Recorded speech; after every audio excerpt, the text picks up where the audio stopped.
Thursdays at 8 p.m. on TV 33. Join me, Barry Ross, on Mixing It Up. We'll feature informative community organizations that will offer solutions to Wayne County residents in reference to employment, safety, and security within neighborhoods. Training, education, and mentoring programs. Remember, Thursdays at 8 p.m. Join me, Barry Ross, on Mixing It Up on TV 33.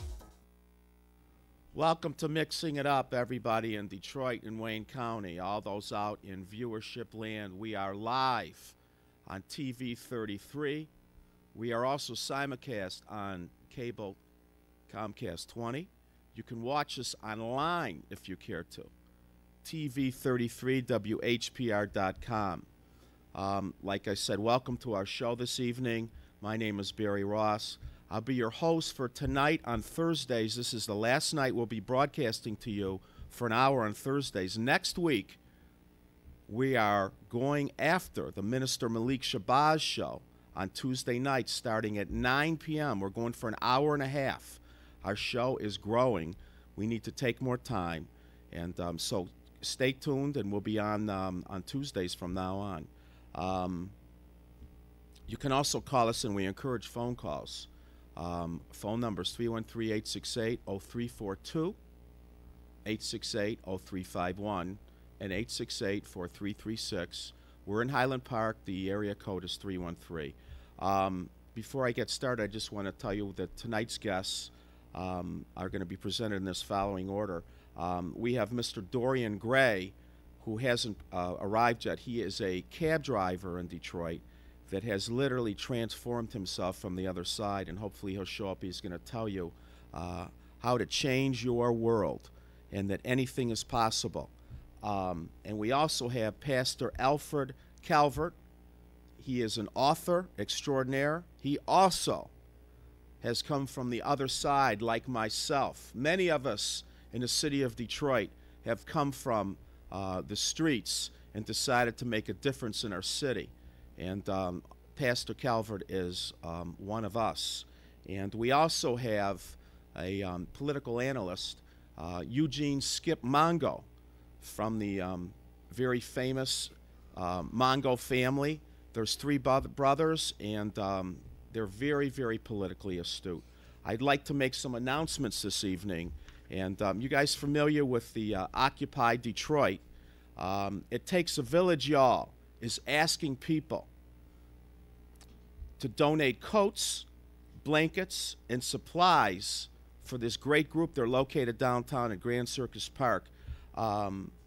They need, it's getting cold outside, and these guys are camped out in tents, so anybody that has any clothes to donate would certainly be appreciated, and obviously they could drop them off at Grand Circus Park, which is located at Adams and Woodward, right across from the Central Methodist Church.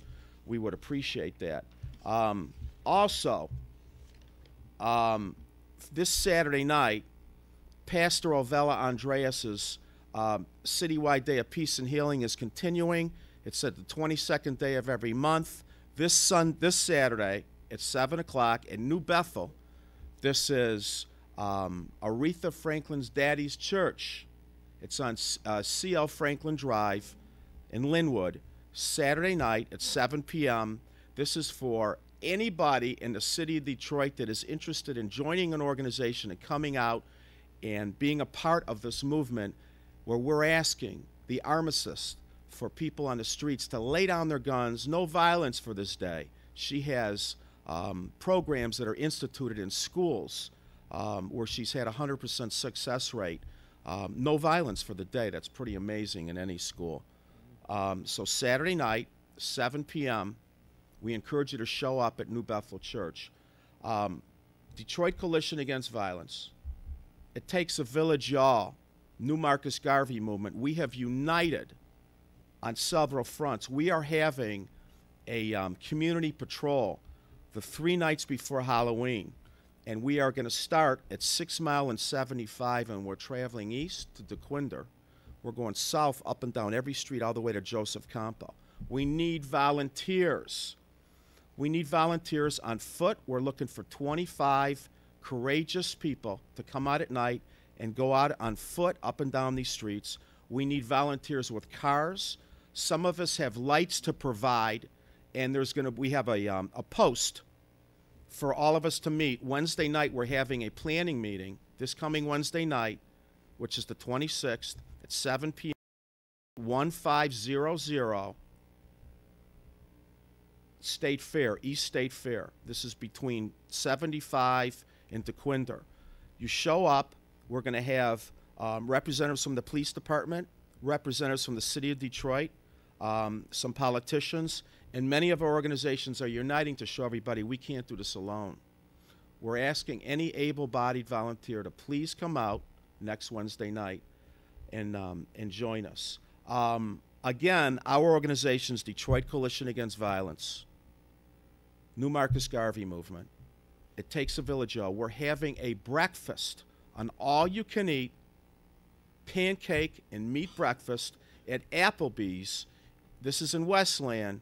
It's a little far, but it's a good cause. It's at 36475 Warren. Now, this is going to be November 5th from 8 to 10 o'clock. We have tickets available. You could call me, 248-417-9696. Minister Shabazz, 313-646-3375. Robert, what's your phone number? 313-574-4757. Any one of us have tickets to provide for this breakfast. This is going to a good cause. These are community organizations that are uniting to make Detroit a better place.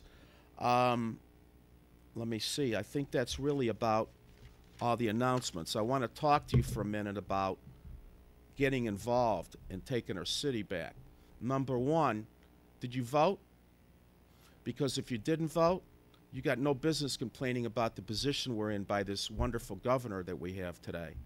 Are you happy with the present situation? Are you happy with the schools closing? You happy with the possibility of an emergency manager in Detroit? Are you happy with street conditions? You know, Highland Park just had 1,400 lights removed because they couldn't pay their bill. DTE did this. So here's what I want to ask you. Do you believe that we as a people, uniting together, can stand up against these divisions of government and make a difference? Because I'll tell you something, if we had 500, 1,000, 1,500 people, I'm going to shut down a building, a business, a division of government to make them realize this is our city, not theirs. If we don't take this city back, it ain't going to happen. We used to have 2 million people here. We got a little over 850,000. More people are dying. More people are leaving. It's up to us to make a difference. So we're asking you to join an organization, get involved. We're asking you to vote. We can't encourage enough how important it is. Your vote is in making a difference in our city. We have trash problems, dumping problems, lighting problems, abandoned houses. And when you see an abandoned house, or you see maybe a house that's caught on fire and the edifice is standing there, what's left of the house, little children are walking to school by these homes, we can't handle this. We're taking a risk of leaving these homes standing here, and little babies walking to school can get hurt and violated. The only way we're going to make a difference with the city and our present mayor is for you to join us. You better get on board. Get downtown to the Occupy Detroit and see what's going on. We're joining in with them wherever we can to make a difference. This Friday, there is a protest against Bank America. They're going to shut down the Bank America in Grand Circus Park Friday. Isn't that right? What time is that? Yeah, it's about that time Friday afternoon. That'll be posted. We'll let you know. Without further ado, I have a short guest that's going to visit us with for a few minutes and tell us about an emergency problem that we're having at Mumford. Reverend Murray? Thank you. God bless you. God bless you. Thank you for coming. Tell us what's happening. Well, at Mumford, I talked to one of the security guards there with this securitized company, and they told me that many of our children at Mumford High School are being assaulted at least 3 times per week by gangs coming from the outside into the school and around the school, but most of the attacks are about a block or two away from the school. Go ahead. And we called the DPS police are very proactive in helping, trying to curtail this, but it's not enough of them. So we need the help from the DPS police, Detroit police, as well as the community. And I really appreciate the work you're doing with the Coalition Against Violence, because that's what it's going to take. It's going to take the community to come together and try to make these young people feel vested in their community and act like brothers and sisters should, instead of a bunch of heathen. But that's my concern, because children would drop out of school if they don't feel safe. I just want to say real quick, and I appreciate you coming, and we didn't have a lot of time, and I wanted to squeeze you in, Yes, sir. that we're looking for volunteers. Robert, are you hearing this, what's going on in Mumford? All right. They're waiting outside of the school, and these are gangs that are not necessarily involved in the school. Yes, sir. These are outside gangs that are attacking children for no reason that we're aware of, at least for now. So today I placed a call to the police department, and we're going to see if we get some action. We're asking people to be vigilant in the Mumford area in Wyoming between 6 Mile and Curtis. Yes, sir. Right? And I used to go to Mumford, and we have someone in our studio that's going to try to help us too. We're going to talk about this. We're not going to stand by and let these children get attacked. This is unacceptable.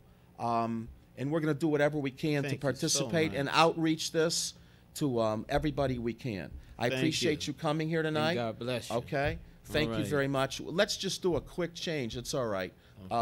Dorian, come on up. You guys switch. Okay, it's all right. We don't normally do this in front of you, but tonight we had to. Everybody is aware of this. Mumford in Detroit, it's being plagued by gangs. We're not taking this anymore. So we're going to try to do something about it. I want to get right into our next guest. This is Mr. Dorian Gray, a very famous name in literature. Okay? You know who Dorian Gray was. Yes. Okay. And he changed a lot, didn't he? Yes, he did. All right, let's just talk about you if we can. When I had prefaced, when I opened up my show, I talked a little about that you had come from the other side, like myself a little bit, and you own a cab now. Yes. Okay, and a few years ago, if we may, and be candid, what kind of life have you had in the last 15 years and come to where you are today? Well, last 15 years, 11 of those 15 years I was in prison, and you know, I thought that it was about me, and it wasn't. And when I went to prison, it woke me up, you know. It was just me in prison. Like, you know, I did all this stuff. I found out who my real friends was and who was the ones who was in my corner. Like you was talking about the guys at Mumford. I went to Mumford too. And those guys that's in gangs, you're going to find out who your gang members are when you get caught and go to jail. You're going to find out who your real friends are. So my advice to you guys is, hey, man, straighten your life out. If you're in a gang, get out of that gang and try to get on the right track. Go to school, get your education. Because now, hey, they building a new county jail downtown, right a couple blocks from your area. And they're not building that for show. They building that to fill it up to put you young guys in there. So my advice to you guys is to get it right, because when you get in that prison wall, it's count time on your bunk. You know, your mother not there, and you got some guy running your life in prison. And, you know, it's a lot of guys, they filling up in there. Before I came home, Mr. Ross, guys started coming in at 17, 18 years old. And they getting big time, and they get in there and they just rap and they Wait, talk they're letting about 17-year-olds in prison now, so they're waiving them? Usually they stay in juvenile? Yes. Okay. Because they don't have nowhere to put them, so they putting them in prison by the gang now, you know. And and then when you get in there, like I heard on the Mason show the other day, they had a good show yesterday about they using prison as slave labor. You get in there and you make 66 cents a day, and you making products for these people. It's a business. Yeah. Prison is a business. And they making millions off of you, and they keeping you in there, man. And it's no place to be, man. I'm telling you, you wake up in the room with a guy every day instead of a woman. This your bunkie, and you get mad at him for whatever reason.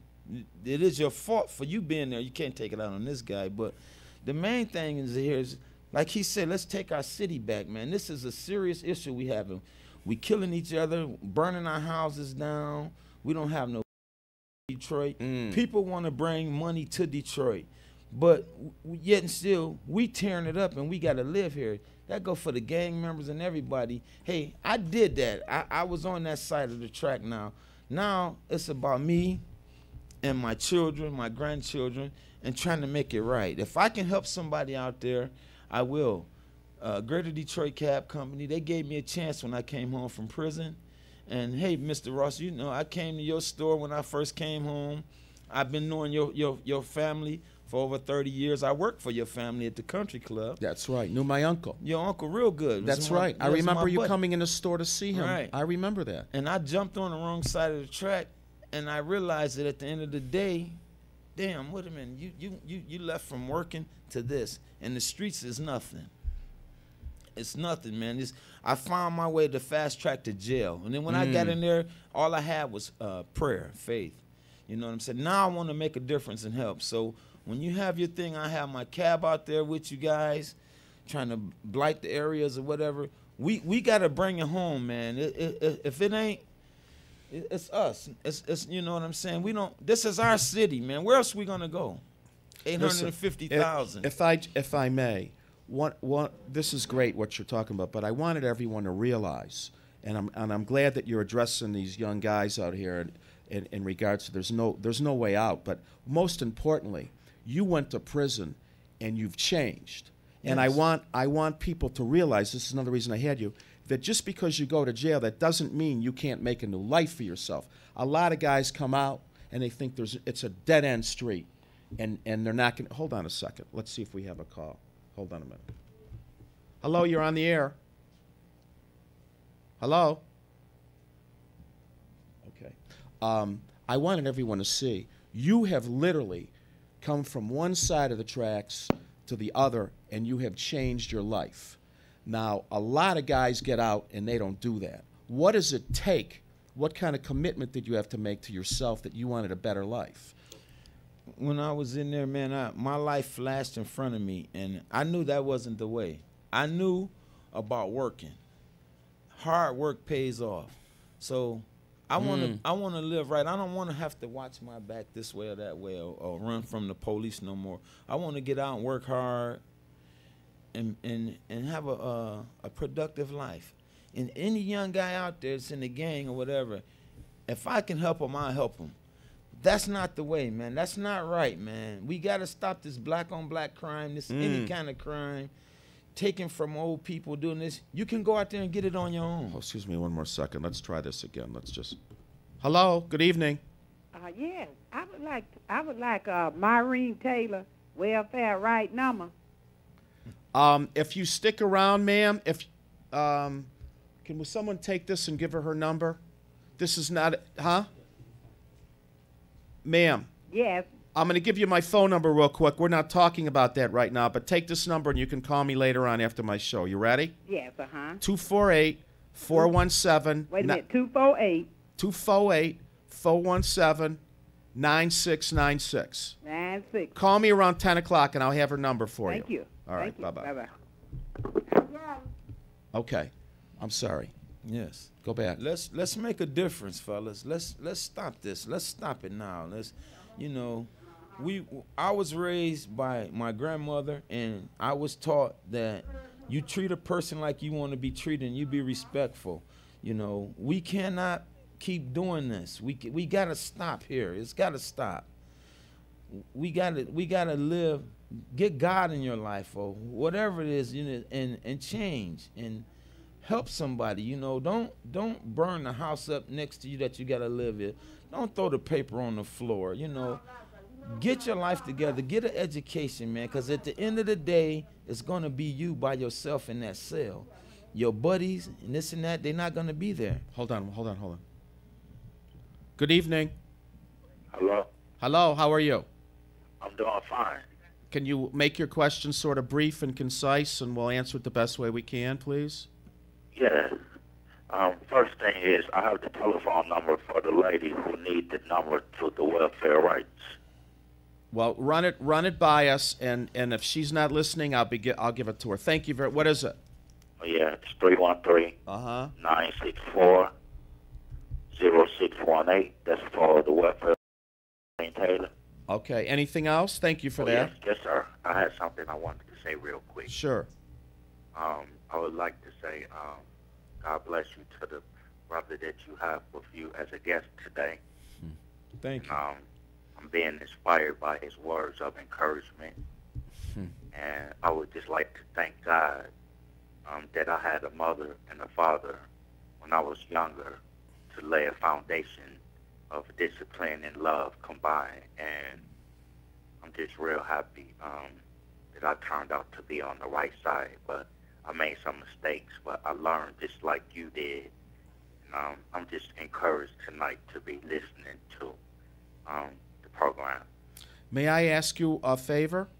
Yes, sir. Would you like to join our patrol for Halloween? Do you have an automobile, or did you hear about my announcement about our patrols we're having for Halloween? I'm kind of, sort of. If you can get over to 1500 East State Fair next Wednesday night at 7 o'clock, we're having a planning meeting. We're having a big patrol at 6 and 75 for 3 nights preceding Halloween. It's 1500 East State Fair. Is that right off of Woodward? No, it's east of 75. State Fair is 7.5 mile road. Oh, okay, I got you. You want to take my phone number and you can call me? Yes, sir. You ready? Oh, no, just 1 second. It wasn't working. Ready? Yes, sir. 248-417-9696. Can you run it by me again? 248-417-9696. Call me and we'll... 417-9696. You got it. Thank you very much for your call. Oh, yes, sir. And it'd be a pleasure to watch you weekly. Thank you very much. Next Tuesday, I start at a new time. I'll be listening. 9 p.m. Follow Malik Shabazz, and you got me, because I'm his big baby brother.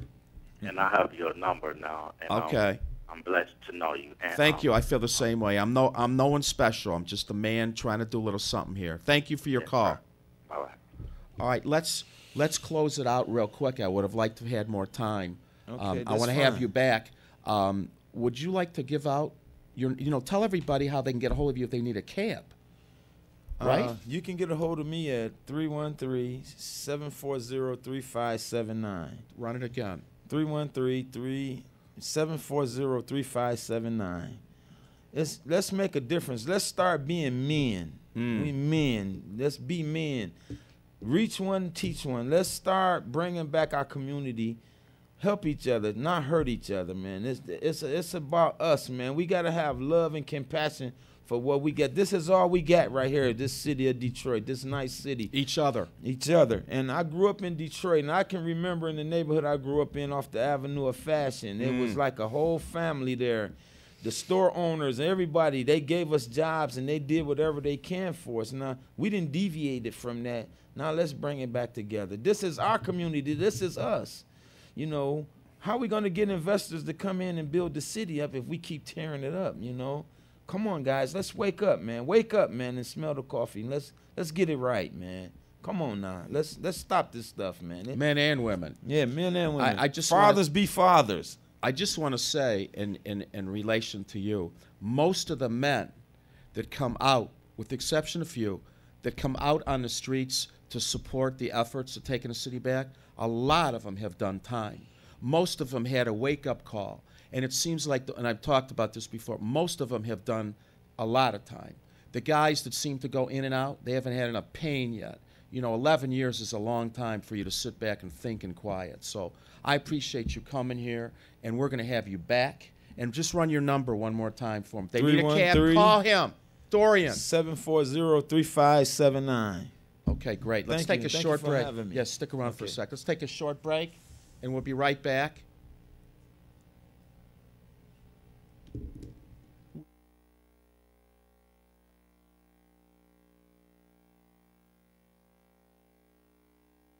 sneakers, sweaters, everything for the well-dressed man. Buy one suit, get two free. Sermons on Randolph in downtown Detroit. The Brinker Group has been serving clients throughout Metro Detroit since 1989. Our group is comprised of 5 commercial contracting firms that specialize in construction management, general contracting, architectural interior, glass and aluminum applications, and electrical installation. For exceptional service at competitive rates, choose the Brinker Group. We build with quality, confidence, and pride.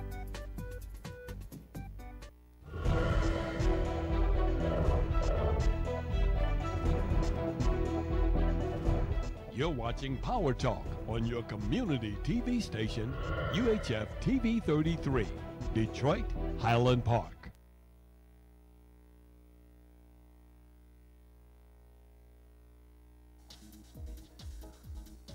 Thursdays at 8 p.m. on TV 33. Join me, Barry Ross, on Mixing It Up. We'll feature informative community organizations that will offer solutions to Wayne County residents in reference to employment, safety, and security within neighborhoods, job training, education, and mentoring programs. Remember, Thursdays at 8 p.m. Join me, Barry Ross, on Mixing It Up on TV 33. We're back live, ladies and gentlemen. This is Mixing It Up, and I'm Barry Ross. You can watch us online at TV33WHPR.com.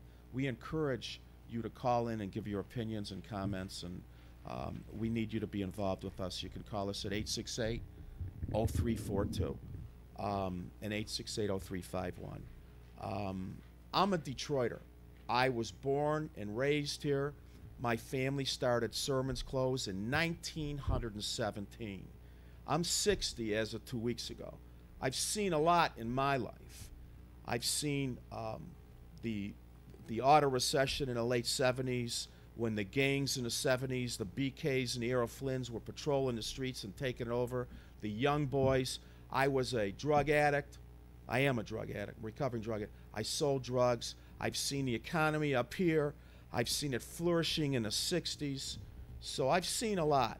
I just want to say that our next guest, his roots are deep in the city. Eugene Mungo is a political activist, a political analyst. It's deep in his blood and family. And we have had several conversations like, what happened to Detroit? Where did we go wrong? What happened to us politically, economically? So we're going to carry it on from there. And I want to introduce you right now to Mr. Eugene Mungo. Thank you very much for coming. Thank you very much for having me. You're welcome. And he's very pleasing to the camera, I might say. He does wonders where I can't pick it up. He carries it on. How are you, sir? I'm wonderful, Barry. Thank you very much for coming here and taking time out of your busy schedule and wearing some Sermons cufflinks. I appreciate that. Okay. And his family, like I said, has been involved for many, many years in the political arena. And what happened to us, Mr. Mungo? What happened to us? Let's go back to Coleman Young, if we can, and going back even if we can to the McCarthy era. We can go all the way back to the turn of the century. What happened to us, meaning what happened to the city of Detroit, I always tell people the same thing that made this city great is what helped tear the city down. Henry Ford, with his $5 a day wages, no matter what color you were, race, creed, or religion, you could come to the city of Detroit. The city of Detroit was sort of like the promised land in the early turn of the century, and you saw a great migration of not only African Americans, but Eastern Europeans. You had people come here from all over the world, but in particular, there was a large amount of African Americans who moved here in the early turn of the century. They moved from the southern part of the United States. Sure. They came up here to get what they thought was a better life, better living conditions, better wages, better jobs. Better wages and better jobs they found, but better living conditions, not too much at the early turn of the century. Again, when they came up here, it wasn't too much different than what they left behind in the South. What people fail to realize is, or what's too often never mentioned is, when when you had this migration of blacks coming up here from the South again, for the automobile factories, the population began to swell and swell and swell. You also had the city of Detroit, they had to hire more police officers. So they did a massive recruitment of police officers from the same places that Americans came from some of them same plantations. You had white folk who came up here and joined the police department, and they brought that same mentality with them. Throughout the century, the 20s, 30s, 40s, you had the population begin to swell and swell and swell again. 1943, where you had the race. Exactly. Tell them. The second race riot in the city of Detroit. The first one was 1863. Detroit is the only place in the United States of America that on 3 different occasions they had federal troops come in and patrol the streets. 1863, 1943, 1967. The first 2 were race riots. The 1943 was a terrible race riot. It was a result of, there was many rumors and still rumors floating around as how the riot started, but it was a combination of things. Union, wasn't a union? Oh, absolutely. Right. You had, I want to say, 5 African Americans who were promoted at General Motors. 25,000 white folks walked off the job. God forbid. Yeah, 25 would get up there, right? And you know what? What the rally cry was? Give me a second. Go ahead. Absolutely. I'm sure it's for you. Hello, you're on the air. Yeah, I'd like to say something. Could you turn your TV off in the background and speak concisely and clearly, please? Yeah. Hello.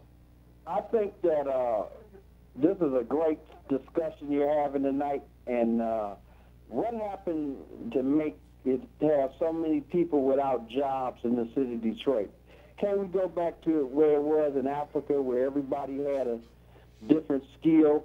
One family might build something, the other family might plant, the other family might provide coats, the other family might provide. Excuse me, you're talking about our current conditions right now, right? Our current unemployment? Yeah, we need to have our own businesses. The freeways came in and wiped out all the neighborhoods, and that's how I-75. I-75, which used to be Hastings Street in Detroit. Do you want to take this real quick? Yeah, I mean, what happened to he talked about going back to Africa. We don't have to go that far back. Listen, you can go back to the 40s, the 50s, the 60s. We had all that here. He mentioned the freeways that came through. I was getting to that point. Urban renewal, came through, I-75 came through and wiped out a flourishing black neighborhood. Black Bottom. Exactly. Black Bottom. Listen, it seems to me, just real quick, if I may interject a comment, the youth today is lazy. Our youth isn't taking up the trades like they did many, many years ago. I agree with you 100%. If there was more innovation in training and free training programs, it would make a big difference. These young guys, they're not interested in even living too long today. We've lost our way. But listen, well, that's because we don't have any recreation centers and anybody taking the time to teach these kids a skill like plumbing, electrician, carpentry. You got it. Listen, we're working on something right now with some other organizations where we can provide some sports programs for free. We're trying to adopt a school. You hear about this later on. Listen, I appreciate you calling. I got to take another call, but thank you very much. You're welcome. Hello, you're on the air. Yes, I was wanting to make a comment about the last caller just called when he was talking about the black neighborhood going down and things of that nature. Mm-hmm. Well, what I see is that black folks, we really just lost our way of life, our way, and it's almost like it's deliberately been taken from us, from our education to not letting us work in our own cities to all these permits. There's no way we can really come up. I mean, what are we supposed to do as a people if we don't know nothing? We don't even know half about our true heritage. We don't know ourselves. I can take this. So what I have a hard time understanding is, what are we supposed to do when even some of our own people are against us. First of all, city council. It was all. I'm a little. Listen, it's just a bunch of stuff that we are having problems with. If I may, and real quickly, my phone lines are lighting up, and my guest is so important to me. I want to get back, but I just want to say real briefly, if you'd like to hear my perspective on this, my friends and I have a solution for all of these issues. Have them. Join an organization. Get involved in a community. Get involved in groups that look like, that are literally taking action to take the city back. Because some people are interested and some not. The more people we get on board, also what you can do is, are you over 21? Yes, sir. You need to vote in the next election. We need to encourage voters. We need to change policy. We can do all these things, but we can do them together. We can't do them alone. And I agree. And I also agree. Also feel that this is not a white or a black issue. That's right. So it's an us issue. True enough, a lot of us black folks are a lot farther behind because we don't stick together on a lot of things, and then we all sell each other out for this money. Everybody's trying to get in somewhere, a position of power, to where they want to suppress their own people. So don't just blame the white man, y'all listeners that's listening. It's us in general that lost our way. They got there. We got to get ours back. All right. Listen, I appreciate your call. I don't mean to be rude. I got two more calls. Okay? Thank you. Well, go ahead. Thank you. Have a nice day, man. You too. Hello, you're on the air. Hello. Hello. Yes, you only had to be 18 to vote, right? You asked if he was over 21. Anyway, 18, I'm sorry, you're correct. All right. Your guest there is very informative. He was speaking on parade of events. I'd like him to try to go back to that if possible. Yes, we're going back and thank you very much. I appreciate you redirecting us. We can go back right now. Well, I'm going to take in one more call and he's going back. Okay? Hello, you're on the air. Could you please make your call brief? And I appreciate you calling. Yes. Hello? Hello? Can barely hear you. Can you speak up? Okay, yes. I'm complimenting about the brother that called about the jobs for the youth. Really, there's no excuse. These young people, you're right, some of them are lazy because they have, especially students that have dropped out, they have free classes for these students. They have free trade. You got Evers, nursing centers, you got vocational trades. You got a number of free programs for these young people. You unplug the phone. Plug the phone in, Jeff. All right, let's get back, Skip. I'm not going to take any more calls. No, that's fine. Yeah, just push it. I'm glad you took those calls. No. Because I would like to address a few things that the people were talking about. First of all, I hear this time and time again when people say, don't blame the white man, don't blame the white man, but then they turn around and blame themselves. They talk about how we don't stick together or it's black.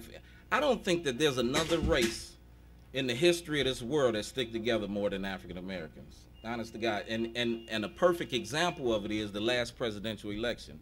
You don't know another race of people, Barry. You don't know another race of people that throw their support. 98% of African Americans came out and voted for 98% of African Americans who were registered to vote came out and supported Barack Obama. And I think that's a first. I think it's safe to say it's a reasonable assumption. I know I've done little small interviews and I've asked them, well, why do you support Barack Obama? What do you support? But what are his policies and so on and so forth? And they supported him simply because he was black. Now, you can say that's right or wrong, but that's what they did. So, again, I think we're too hard on each other. It's not, and again, I hear people say, you know what, we're lazy, we lost our way. Well, we didn't lose our way, so to speak. Our way was kind of taken from us. Okay. From the mid-40s to the early 70s, during some of the most prosperous economic times in the history of the United States of America, Detroit proper lost 134,000 manufacturing jobs. When they start building those freeways out into the middle of the cornfields and creating cities, the suburbs, those manufacturing jobs followed them. You look at the population in 1953, Detroit is approximately 139 square miles. The census report in 1950, they counted 1,875,000 people. Excuse me, that was what date? 1950, the 1950 population. Until the early 80s, we were still over a I'm million getting and a there. half. Just Okay. I'm getting 1950. 1 million, that's where we peaked, 1,875,000 people. That's how many they counted. So I'm going to go out on a limb and say More, over about 2 million people. Sure. In a city where no skyscrapers lived comfortably. And people blame the population decline on the 67 riots. They blame it on Coleman Migration Young. out of the city. Absolutely. That's Right. absolutely not true. Because when you look at from 1950 to 1960, there was a decline in the population. From 1960 to 1970, there was a decline in the population. 1970, that's 4 years before Coleman Young took office. 1960, that's 7 years before the 67 riots. So that's not what chased. That didn't cause the white flight. Again, as I stated in the beginning of the conversation, I said the same things that made this city great is what hurt it. Absolutely. And it was, again, blacks who came here Detroit is the birthplace of the black middle class. So when blacks came here and started making decent wages, again, blacks, human beings, just like everybody else, we wanted to live in decent living conditions. Raise a family. Absolutely. And enjoy life. So as blacks started migrating west in the city of Detroit, whites started migrating northwest. As Sure. blacks started migrating northwest, not chasing white folks, but just wanted to live in better neighborhoods. Upscale. Whites started migrating north of 8 Mile Road. The population left. With that population, they took, again, 135,000 manufacturing jobs. Also, businesses just fled out of here. 1973, I believe it was, when Not the auto recession. No. Was it 1973? Not the auto recession, but That the was auto in the late recession came. 70s. Right. That was in the late 70s. Well, let's just say this, between the 70s and 80s, when the Pistons left up out of Detroit, J.L. Hudson's left out of Detroit, and that's when Detroit really it began to die. If anybody should have got a stadium down here in Detroit, they should have kept the Pistons in Detroit. Let me tell you, that's unbelievable. When the to me. Pistons moved to Auburn Hills, people don't know, Coleman Young, it hurt him a lot. He cut a deal with the Milwaukee Bucks. He was going to build a stadium here. They were looking for a new stadium. He had the deal cut. They were going to build a stadium here. There was a guy by the name of Pelham, Benjamin Pelham, I believe his name was. He was African American. He was the Wayne County comptroller at one point. He went out and found the money. They were going to build a stadium here for the Milwaukee Bucks. At the last minute, Milwaukee Bucks? Oh, absolutely. At the last minute, Milwaukee built a stadium. Why would Milwaukee want a stadium in Detroit? Coleman Young, the same reason the Raiders moved, the same reason a lot of teams moved, the same reason a lot of major league teams moved. They wanted a new stadium. Milwaukee was not going to build a new stadium for them. The city of Detroit was going to build it. Again, he had this vision. He knew. But you had people constantly, again, you had a civil war, so to speak. It was a us versus them. And that's what helped kill the city of Detroit. Excuse me, if I can just jump in here for a minute. I just want to say this. My business is 3 blocks from Ford Field and 4 blocks from Comerica Park. Most of the attendees that go to those 2 sports franchises and those parks are white folks. Absolutely. And people say to me, Barry, you should be glad the stadium's so close to your store with all the business. We don't get any business at all. So my question is, why aren't black folks going to the baseball game? Now, I can understand there's not a lot of blacks involved in hockey, but they're not. They're maybe now, since the Lions are playing better, they'll have more participation. I think the prices are too high. But I also want to say, no, you just answered it. The prices are too high. Okay. You have black folks who go, but you don't have a vast majority of black folks who go. The prices are extremely high. Vast majority, you have it's an extreme minority. You know what I think the Lions should have done a few years ago when we won 2 games out of 5. Stay off the phone, just turn it off. It's the plug. Over the when the Lions won maybe 2 games in 3 years or 3 games, they should have been giving away tickets to anybody they could. They should have been filling up the front bleachers, what have you, with tickets. But also what I want to say is our governor and then our city does nothing to encourage coming in. You know, we're talking about jobs. Dan Gilbert has done more for downtown Detroit. Now, the neighborhoods have an extreme problem in the neighborhoods, and I'll get to that in a minute. But other than Dan Gilbert buying up some business buildings downtown and bringing them some new businesses downtown, we have nobody cultivating business. I think Detroit should get a PR team. First of all, we need to change our image. And Barry, we're getting the worst press absolutely for so long. So, all they do, the media is terrible. So you can get a PR team. It's equivalent to someone buying commercials on your show, and immediately after the commercials go off, you bash that product. You can get a PR team. The media has to change. It's again, it's a civil war. We need to change the media. But how do you do it, Barry? Listen, because we need to listen to this. You go ahead. No, go ahead. No, you go ahead. Here's my contention. The media is all about business. Violence, fires, extreme levels of street crime is what sells to them.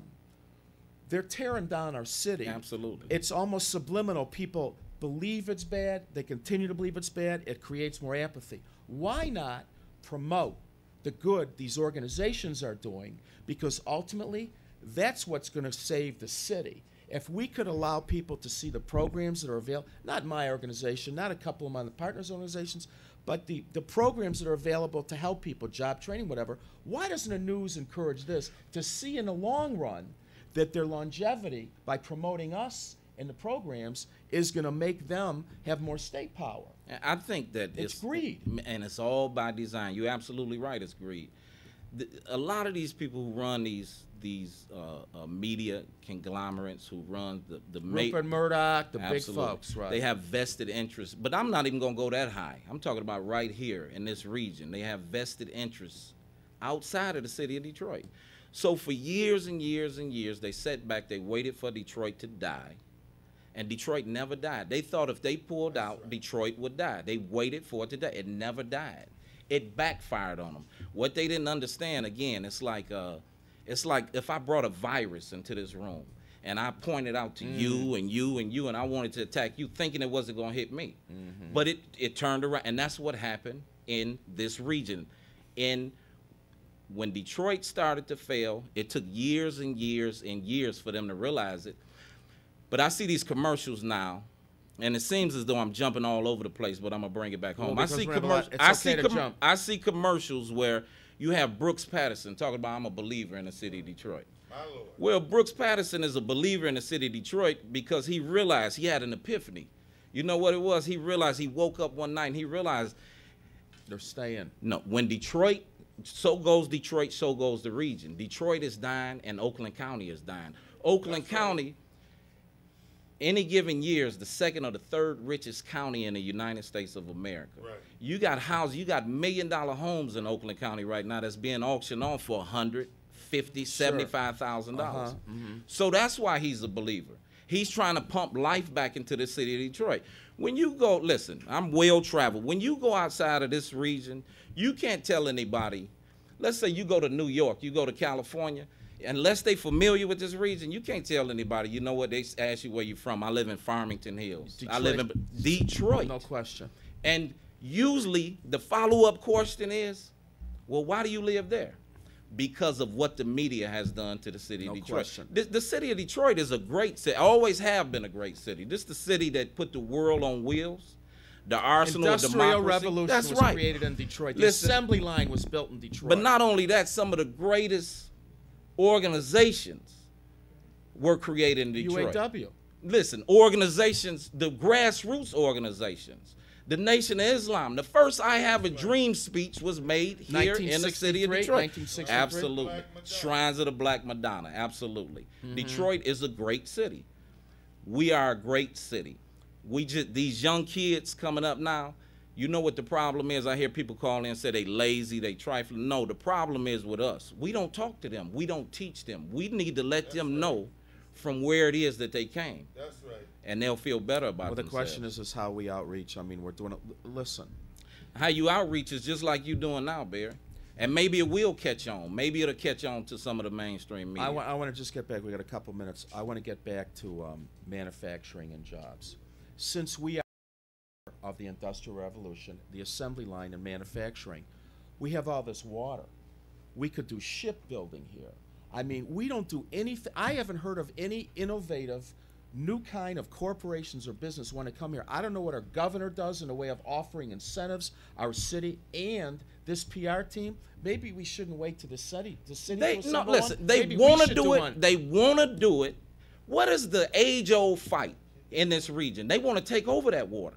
Yes. See, again, people say it's not racism, but it is racism. Well, and Detroit not so. happens to be- And Go ahead. African American and racism is institutional.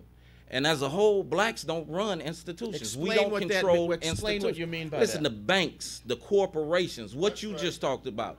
Again, if we relinquish control of that water, you will start seeing shipbuilding and everything else. That's right. I equate Detroit to Africa. We got some of the richest resources in this region, probably in the world. Do you realize if you stare into the Detroit River for 3 minutes, you have seen enough fresh water to give everybody in Saudi Arabia a glass of water? People, Nestle, come from China to that river, which is a strait that connected two lakes. They come from China. No, from Sweden, I'm sorry. And they export our water. Sure. So we have some of the richest resources in this region, in the world.